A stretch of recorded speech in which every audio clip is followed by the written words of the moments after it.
이번에는 우리나라와 중국의 코로나 상황을 한번 들여다봅니다. 우리나라에서 코로나 첫 환자가 나온 지 1월 20일로 꼭 3년이 되는 날입니다. 저도 정확히 기억을 하는데 그때 유튜브 시작한 지 얼마 안 됐습니다. 베트남에 여행을 갔다가 집에 일이 있어서 1월 19일 날 왔어요. 그런데 집에 온 다음 날부터 그때 우한 폐렴이라는 말로 그러한 단어로 시작했죠. 코로나라는 말이 아니라 우한 폐렴부터 시작했어요. 그때가 1월 20일 날이었어요.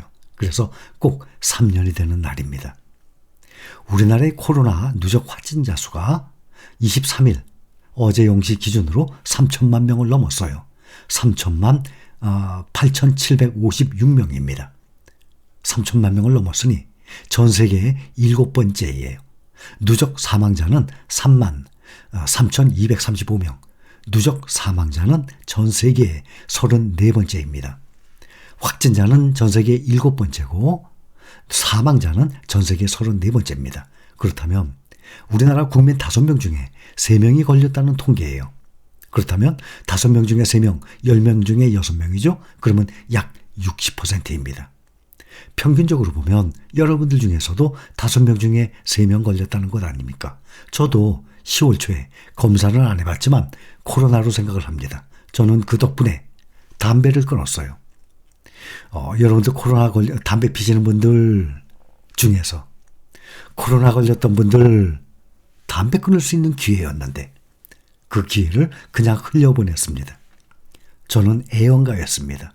45년 동안 그것도 하루에 한 갑 반, 2갑 조금 안 됐어요. 2갑이면 정말 완전 골초죠. 한 갑 넘어가면 골초예요. 저도 한 갑이 넘어갔어요. 한 갑이 항상 모자랐습니다. 그리고 끊을 생각도 안 했던 사람이에요. 담배를 끊어야 할 텐데 야 이거 어떻게 끊지? 이런 생각을 안 했어요. 저는 담배를 참 좋아했어요. 담배를 참 맛있게 폈습니다. 지금도 생각납니다. 말씀드리다 보니. 그러나 절대 흔들리지 않습니다. 단 한 개비도 피우지 않았습니다. 통계에 잡히지 않은 미확진 감염자를 포함하면 국민 10명 중에 6명이 아니라 7명이 걸린 것으로 나오고 있어요. 그러면 한 70%. 그런데 지금 뉴스에 보면 중국은 80%래요. 14억 인구의 80%. 그러면 11억이에요. 우리는 5,200만 명이 조금 안 됩니다. 그런데 60% 그러면 3천만 명 아니에요. 중국은 지금 80%랍니다. 그러면 11억입니다. 어마어마하죠? 3년간에 모두 7번의 대유행이 찾아왔고 지금은 7차 유행이 안정된 상황이에요. 최근 1일 신규 확진자 수는 7차 유행 이전 수준으로 낮아졌습니다. 자연적인 감염과 백신 접종을 통한 우리 국민의 항체 양성률이 지금 99%에 육박을 합니다. 일상 회복도 가속화되고 있어요. 또 실내 마스크 착용 의무 다음 주 월요일 30일부터 해제가 됩니다. 이제 남은 코로나 방역 조치는 확진 후 7일 자가격리만 남겨두게 됐습니다. 실내 그리고 모든 실외 장소에서 마스크 착용이 그동안의 의무에서 이제는 자율, 권고로 바뀌게 됩니다. 그래도 길에 보면 지금도 거의 다 하고 다니죠. 최근 방역 상황이 안정이 되면서 7일 자가격리도 지금보다 축소하거나 해제해야 한다는 목소리가 나오고 있어요. 또 1시간 단축됐던 시중은행의 영업시간도 실내 마스크 착용 의무가 해제되면서 정상화될 가능성이 높아지고 있어요. 오전 9시부터 오후 4시였던 은행 영업시간이 코로나 팬데믹 때문에 2021년 7월 12일부터 오전 9시 반부터 오후 3시 반, 그래서 1시간 줄어드는 상태로 현재까지 이어지고 있습니다. 노르웨이, 스웨덴, 스위스, 슬로베니아, 폴란드, 스페인, 다들 유럽이죠. 태국, 포르투갈, 덴마크, 헝가리 등은 격리 제도 자체가 없습니다. 프랑스는 7일 격리, 미국과 캐나다, 영국, 핀란드, 호주, 아이슬란드는 5일 격리를 권고하고 있지만 권고여서 강제성은 없습니다.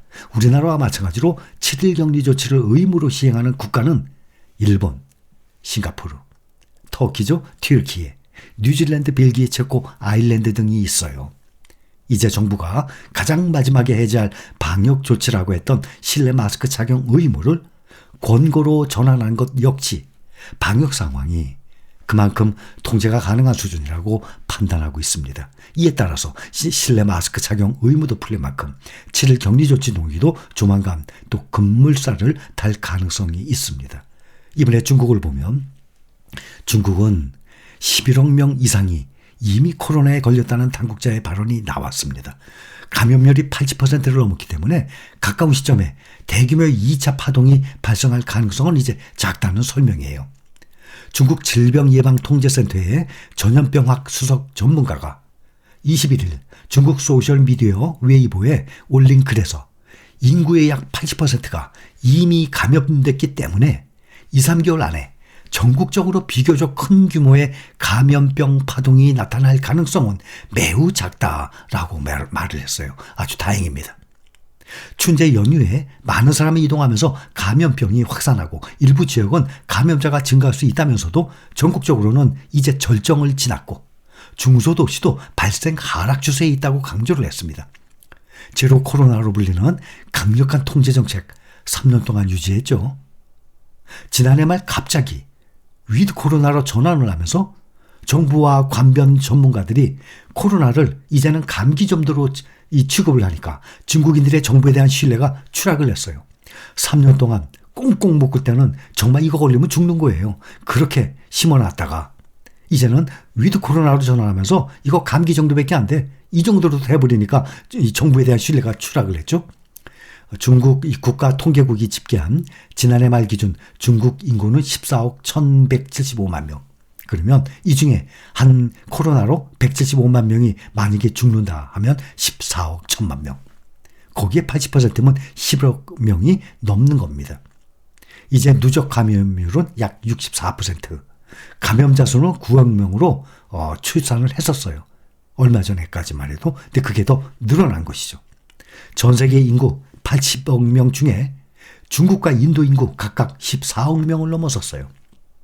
세계 1등 인구 중국이었죠. 이제는 인도로 바뀌었습니다. 출산율도 중국의 출산율은 여성 1인당 1.15명.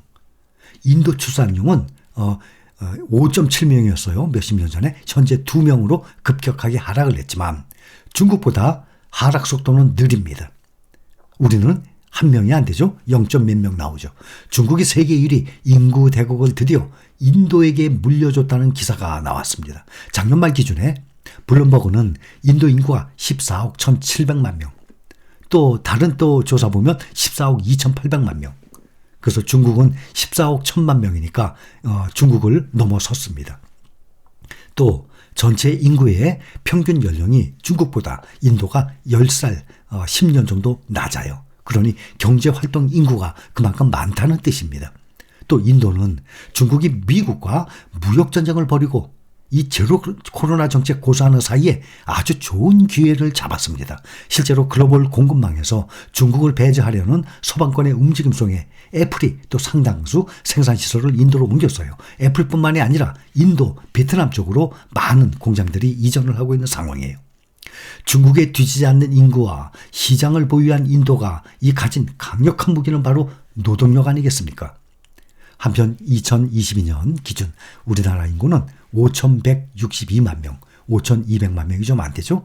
5,162만 명으로 집계가 됐어요. 전 세계 29위입니다. 인구수가.